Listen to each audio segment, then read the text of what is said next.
Hold on to your hats, everybody, because I could not be any more excited for a video than I am. This week on the Storycraft Society, we're gonna start crafting our 3D world map. Let's go.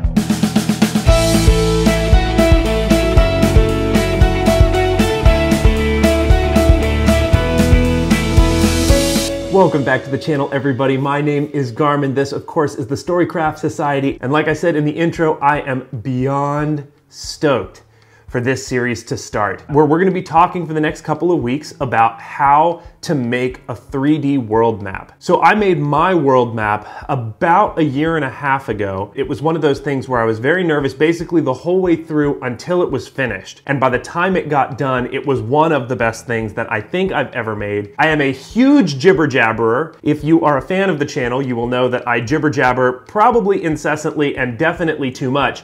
So I'm gonna do my best to not do that. But there is one thing that I just wanna quickly talk about before we jump in, and that's kind of how my map grew. Early on, it was just a sketch. I don't think that there's anything wrong with that, and I think that that's a tone that I wanna start this video with. If you just have a hand-drawn sketch of your world map, that's totally okay. Don't get this idea that you have to have this completely 100% built out world and everything is perfect for you to do a project like this. Hand draw it, sketch it out, come up with an idea. If it works, great. If it doesn't, change it later. And that's what happened with my world of Tresina. Eventually, I ended up making an Incarnate map. This was a long time ago, back when Incarnate was a much simpler program than it is now. Was it nice? Sure. My players oohed and awed, they loved it, and that stage of the map was perfect for me at that time. But then I got to a point where I was ready and I felt like the map deserved me making some bigger, more outstanding showpiece. I've never been particularly fantastic with Incarnate, so my next step was to work inside the means that I had, and what I knew was crafting supplies. I knew foam core, and I knew plaster, and I knew flocks, so I figured I could make something that looks kind of good in that regard, and I think I ended up making something that, at least in my opinion, looks stellar. So with all that said, let's jump into this week's video, which is all gonna be about getting the basics done to get ourselves ready to start making this map. Okay, so to start this project off, I have a couple of things. The first one is a frame. Now this frame can be whatever size you want, but for me, I ended up going with an 11.5 by 14 because I'm gonna be doing more of like a regional map than a particular world map, but all of course the skills are transferable. So that's first. The next thing that I need is a piece of chipboard or masonite, something that is cut to the size of the glass that fits in the frame. And then the last thing is kind of optional, but it'll make life easier for me. I got a printout of the chunk of my world map. We're gonna use this to make sure that our landmasses are exact. But if you don't have one of these, that's okay because you can actually do it by hand if you wanted. To start the project off, however, we're gonna get rid of this because we don't need this yet. What we're gonna do is take our masonite and set it over there, and we're going to get our frame open here. Now in the frame that you pick, there is one really important thing. It doesn't matter what type of frame it is, what it looks like, any of that stuff. You can get rid of the matting and the paper, you don't need it. What really matters is when you pull the glass out, be careful with this, don't hurt yourself, is that the frame is really rigid. This is gonna allow when you actually are putting the whole piece together, you don't have to worry about it warping. So that's the thing. Some frames are not super sturdy this direction. This one is, that's exactly what we're looking for. So now that I've done that, you see that I've taken the glass out. What I'm gonna want to do is glue the masonite in place instead of the glass. So what it'll end up looking like is like this. What we want to do is get that permanently fixed in there. So I'm going to grab my Eileen's tacky glue, and once I got a good handle on that, I am going to just run a bead of glue the whole way around the outside.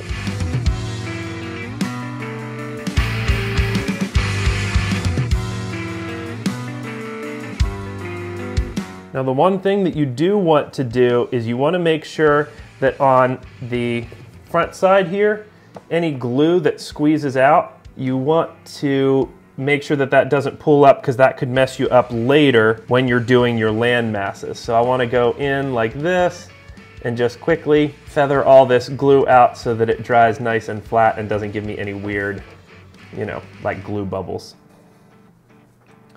So with that said, I'm gonna turn this back over like this, and now I'm gonna take and start to weigh it down. I just take out all of my heavy kind of bottles and set them around the edges, and then that should dry up nice and solid. Shameless self-promotion time, shameless self-promotion time, shameless self-promotion time. Have you heard me say we have a merchandise store? No, you haven't, because we have two. There are two different merchandise stores, and both of them are linked down in the description below. If you like any of the t-shirts that you see, you should pick them up down below. We also have baseball tees. Back to the video. So while that is drying, it is time to pull out our foam core and our pre-existing map, although I will say this step is absolutely not necessary. I'm gonna repeat that. This step is not necessary. You could just hand sketch whatever you want the shape of your map to be, and that would be totally fine. I just already have the existing structure, so I want to make sure that I get all of these edges right. So what I'm going to do is line this up with the corner, and then I'm going to take tape, and I'm going to begin to tape down the edges of it so that it's not going to move on me. You don't need to go crazy with this. It's not like it's going to move a whole ton, but it's nice to not have to worry about it. And once that's done, then I'm going to take my pencil and I'm just going to sketch the general outside shape of it, you know, kind of the idea of where the border would go. Then I'm gonna take a pin. For me, I've just got this one. And then now I'm gonna start working my way around, puncturing holes along my coastline. The more holes you make, the more accurate your coastline will be, of course. But also, the more holes you make, the longer it takes. And what I'm gonna do is just jump into this, get this knocked out, and then I will show you what it looks like when it's done.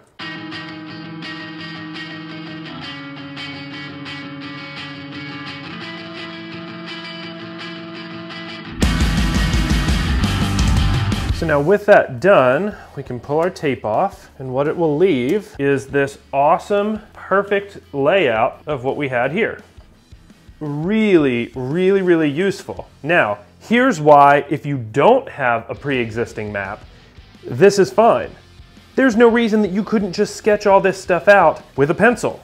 I mean, you know, you could just go along and just draw the lines that you wanted, and it would work just fine. But with this said, here is my general layout. Now, I still have the paper and stuff on, so what I need to do is two things. The first one is I need to cut this all out, then I need to peel the paper off so I can start cutting out my coastline.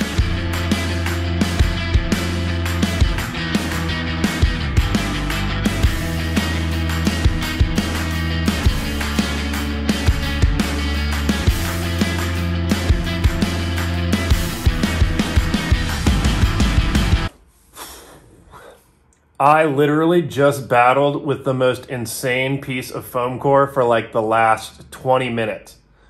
I mean, like, I don't know who was at the foam core factory putting the glue on the paper, but that person should get a raise because they did one heck of a job. I mean, literally, like, the paper, like, shredded off in these little teeny tiny, I've never seen that. Oh. Oh. Moving forward, I guess. Ugh. All right, so the next step was to take this piece to my hot wire table and cut out all my coastlines. Now, this is something you don't need a hot wire table for. In fact, you could actually do this with a craft knife. I mean, there's no reason you couldn't just carefully go around all those edges. We're gonna be actually doctoring these edges up later to make them look more like coastline. So even if it's not a perfect cut, there's all kinds of cool things that you can do with that. The main thing is to get the coastline cut out. Now, I didn't cut out any of the rivers, and that's on purpose because what I'm gonna do is I'm gonna take this piece and I'm gonna glue it down inside my frame eventually. And then that will allow me to go in with a hot knife or an X-Acto knife and cut out all of these rivers, and the piece will stay sturdy instead of, you know, if I cut out all those rivers, this would just be a flimsy, super loose piece. With that done, the next thing we have to do is wait for our frame to dry up, and then we can start gluing this in place. So a couple hours have gone by, and our frame is all dry. So now, let's see if our piece fits. Can't beat that. Check that out. So here is the basis for our map. Now, what we need to do next is we have to get this glued in place. So what we'll do is just pop this out here, slather it up with some Eileen's tacky glue, push that down, and then get it weighted down so that it gets a nice, good, solid bond. Let's go. The last thing that we're gonna do here is start pulling out some books. You don't have to go too crazy heavy here, but just a little bit of weight will do. And I'm going to weight down the foam core there so that now it will get a nice, good, solid bond. So once the glue dries for our landmass, the next step could be a lot of different directions. The one that I chose to go with was shaping out the coastline. This is one of those parts of this project that I think is just magically simple. All I did was I took my X-Acto knife and just started cutting an angle out along the edge. The first time I did this, it was super, super nerve-wracking, and I was really nervous that it was gonna mess the whole project up. But it was just one of those things where, honestly, every time I've done it, it always looks really cool. So just go really careful. You don't want to rip the foam. I think that's the only mistake you can make. And then eventually you'll have this awesome looking coastline. Now, the problem with it is if you use an X-Acto knife, or honestly, even if you use a hot knife, what ends up happening is it gives you a really kind of sharp edge at the top. To solve that, it's really simple. You just go in with a nail file or a really high grit sandpaper, and you go over and smooth the transitions. Now, what's nice about this is that you can actually get all kinds of variants to your coast. If you want one area to be a little bit more of like a lowland, you can do that just by being a little more aggressive with your sanding. Or if you just want the coastline to kind of peter out, you can do that as well. But so every journey has to have a beginning, and this is ours. You know, making a map like this is not something that I would ever want to do overnight. I'm sure that you could do it, but this is certainly not a project that I would want to speed run. It's a project that's going to end up looking more like art than it is like a piece of terrain, and to me that's just magically awesome, particularly for how simple it is to do. I think a lot of people could be afraid of a project like this, but this is one where I would say just as long as you have a little bit of crafting experience, jump in and you're gonna end up with something that just blows your mind. But that is gonna be the end of this video. Definitely join us over the next couple of weeks as we watch this thing just transform into an awesome landscape. I'm so beyond excited to share it with y'all. So if you like this video, definitely leave me a like and a comment down below. Is this the type of project that you would jump into? I think that's always super, super important to know. You know, does something about this project scare you, or is it something that you would really enjoy doing? P.S. It shouldn't scare you, and I'm telling you, you should try it. If you haven't subscribed to the channel yet, you should definitely do that. We have a lot of different types of content, whether it's Dungeons and Dragons content or it's crafting content, lots of videos in the back catalog, so you should check those out as well. But with that said, I have nothing else for this video other than the craft of the day, so let's jump into it. All right, welcome back to Craft of the Day, everybody. I am so excited for this week's, which comes to us from Dennis McIntyre. He has been crafting for 5 years, but get this, he has been DMing for 30 years. That is so amazing. I cannot wait until in the future I can say I've been DMing for 30 years. But all of that said, thank you for submitting this, Dennis. Let's jump into looking at some of your crafts. So the first one is this awesome like tavern scene. This is one of those things where I don't think this happens a lot because other than like getting into a fight in a tavern, we don't end up having a lot of reason to set scenes up like this. But I love when people do. Really neat. I love the wood grain texture. I think that's pencil done, but I'm not positive. Really neat. I love the fireplace, all of the pieces. Oh, the little like stack of casks of ale is really awesome. Also, I'm gonna be real. I might make this because like that's such a cool tavern piece. Really neat. All right, let's see what else. Oh man, I wonder if he made like all of these ships as well. Holy crap. This is so awesome. This like awesome pillar rock with the giant on top. So neat. A nice little landscape. I like it with like the cave entrance here. Yeah, what a neat little piece that is. I think this is another look at that same piece. You got like a little pond here. This is just like such a useful little landscape that you could use for lots and lots of battles over and over again. Really cool. Oh man, look at this ruin. That's so awesome. I love the ground texture. It looks like maybe those are like the little punch out leaves, which I certainly would like to get my hands on and start using more. This is gorgeous. Such a cool piece. Ooh, like the Badlands with like the river of lava and the bones of some huge, massive creature sticking up. Love that. Oh, nothing like a good road board. I mean, so useful. Wargaming, Dungeons and Dragons, anything. And I love the rock color. That like kind of dark, almost black to gray. Really neat. Oh, here it is all filled up with, you got all the skeletons and baddies that you're going to fight. Really, really nice. I like all the little like shrubbery and foliage too. Wow. And then awesome, like a nice little dungeon room. The little like paintings and stuff. Wow. If those are all handcrafted, that's amazing. All right. And then last, oh my goodness, look at this. Oh, that's so neat. This like kind of crooked, twisted wizard's tower with like the perches and stuff.